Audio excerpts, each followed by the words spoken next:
talking today is the publication, the transformation from the book into video documentary. This is important because it's easy for public educations, public discussions, like the event that we have this morning. So it's easy for us to talk about one cases because we have video about the case, and that we discuss more deep. We will be having more deep understanding about the cases later in Q&A.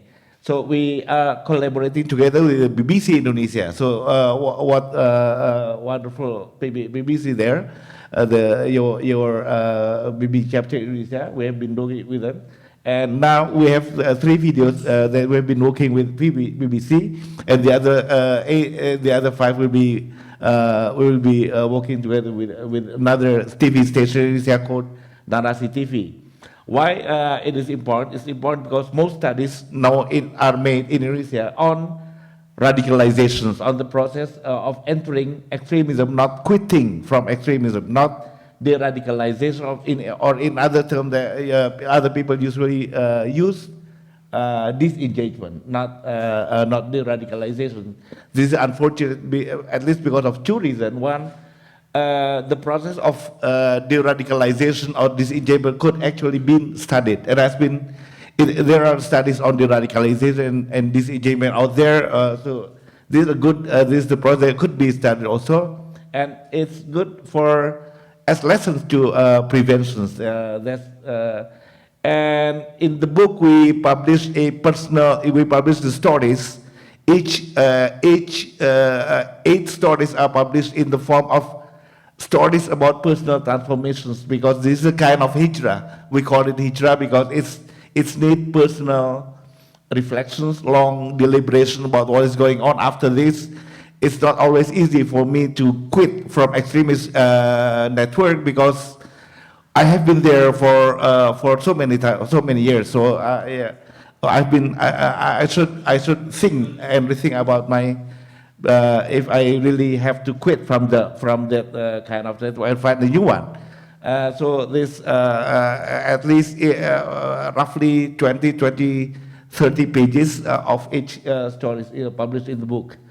And the stories the 8 stories that we published in the book is not only about terrorist activities and terrorist, someone who has been involved in terrorist activities, but in another form of extremism in Indonesia. And in Indonesia, extremist violence also took in the form of, for example, interreligious communal conflict, like in the places like in Ambon, in eastern part of Indonesia, and also in a place called Poso that I will be talking. One of the case was about a jihadi activist who were actually involved in Poso, in Central Sulawesi. So. And another one is anti-communist extremism in Indonesia. It took place after 1965 mass killing in Indonesia, and I think I don't know if everyone aware of that, or what you can talk about that later in question and answer sessions. So my first story is about Iin Arifuddin Lako. This is the only person, the only case who's involved in extremism. It took the form of being active in jihadi circle. He is he is the only person in the case who was jailed because of his involvement in terrorist activities in Indonesia. He was imprisoned in 2010 to 2016, and now he is a movie maker. He is a movie director. He has a movie which he directed called Jalan Pulang. Jalan Pulang means a way home, a way to go home, back to my original peace environment. That's what he said.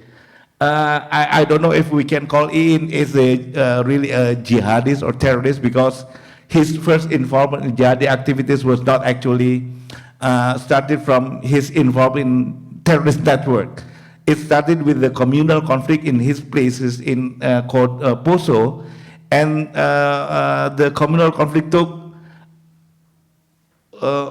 many years, for maybe at least 4 years before it was there was a peace accord between the Christian and the Muslim in the area in 2002, and after that, but during the conflict, which was protected from time to time, there were element of terrorist activities in Indonesia, which is quite well known as Jemaah Islamiyah came into the area of the conflict and trained the local people who are affected by conflict into taking them into terrorist activities without them knowing what was going on actually.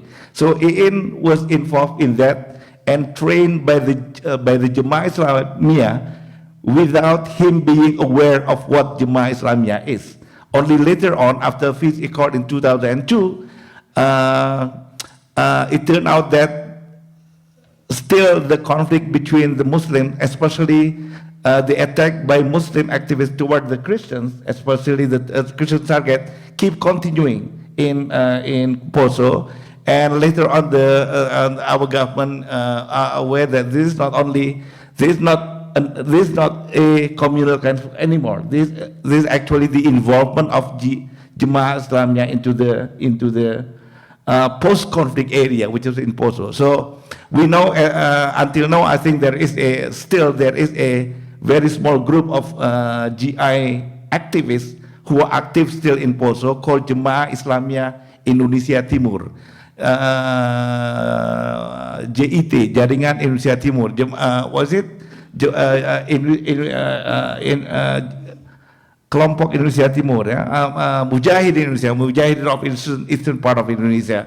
So it's small, very small number. It's the remnant of the old communal conflict who are now influenced by the Jemaah Islamiyah in Jakarta. So it's not only it's no more the communal conflict, it's the transformation from the communal conflict into the area where Jemaah Islamiyah has their influence. So in that kind of stuff, if you look at him, and he is a smoker, he used the blue jeans, for example, so there is no look that he is a kind of a jihadi guy with the bread, for example. No, he's a regular guy who was taken into terrorist activities because of his involvement early stage of the conflict, because of his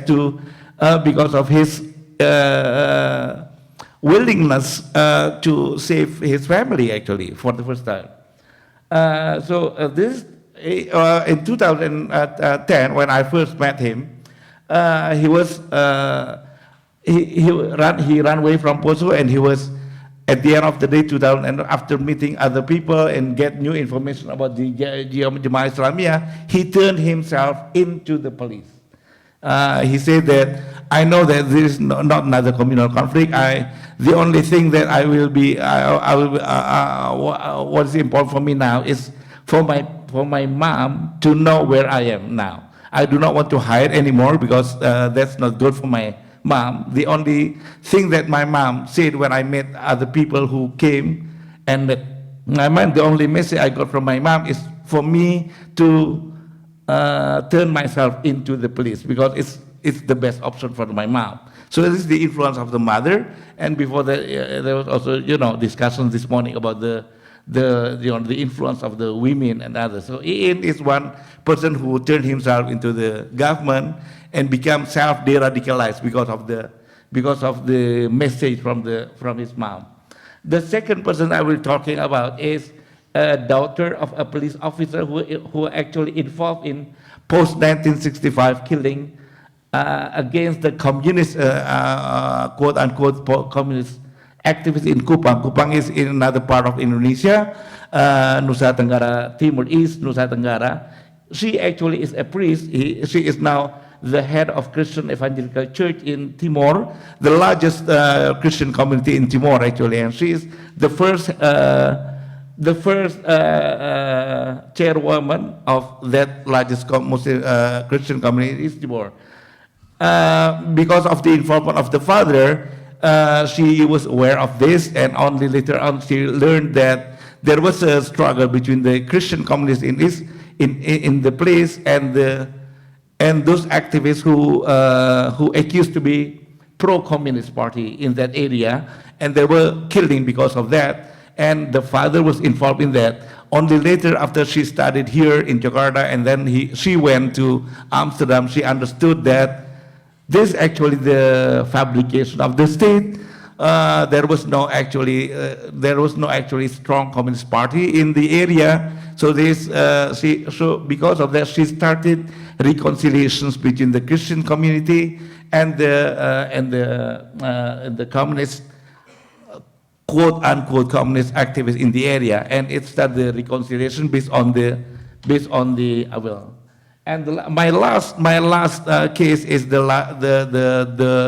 Kiai, the Ustad, actually from the Nahdlatul Ulama, the largest Muslim organization in the country, which Mbak Alisa will probably talk more about this evening. So this afternoon, his name is Kiai Imam Aziz.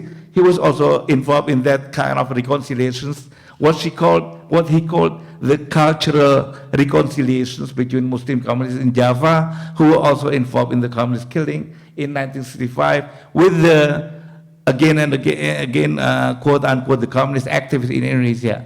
Again, this big step even among NU communities, and because of that, he tried to start with individual reconciliations, not organizational. So this is not officially NU recognized reconciliation between the communities and the like, but this is more cultural, more individual, more everyday life, more everyday reconciliation between people to people. But lucky us, because he is now one of the head of the PBNU in Jakarta, the big name in Jakarta. So I think my last case is his name is Ronald Reagan. I do not want to talk about him. I will show a video about him that we made together with BBC Indonesia chapter.